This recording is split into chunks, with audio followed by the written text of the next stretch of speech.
23 a été décisive en ce qui concerne le processus qui a duré environ 2 mois et demi. Une victoire à mettre à l'actif des membres du comité de désengagement qui ont conduit ce processus de bout en bout jusqu'à son parachèvement total.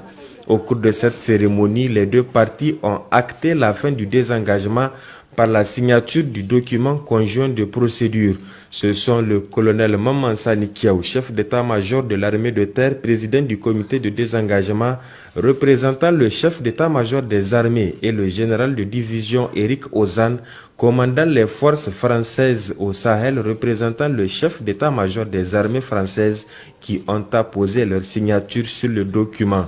C'était en présence des parties garantes, le Togo pour le Niger et les États-Unis pour la France. Le Togo représenté par le chef d'état-major des armées togolaises, le général de brigade Djato Tassunti, et les États-Unis par le colonel Nelson Richter, attaché de défense à l'ambassade des États-Unis au Niger.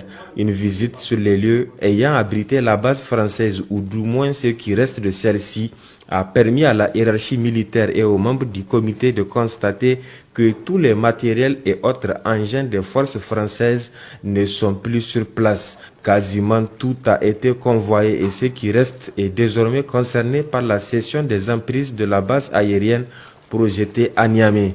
Les deux délégations ont mis cap ensuite sur le tarmac de la base aérienne 101 où le reste du contingent français a pris place à bord de 2 avions C-130 jusqu'à leur décollage.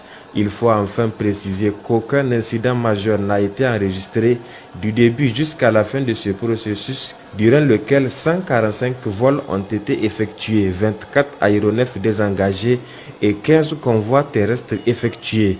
L'aboutissement heureux de ce désengagement est encore une autre promesse tenue par les autorités du Conseil national pour la sauvegarde de la patrie vis-à-vis du peuple nigérien qui tient à recouvrer sa souveraineté longtemps bafouée par l'impérialisme français.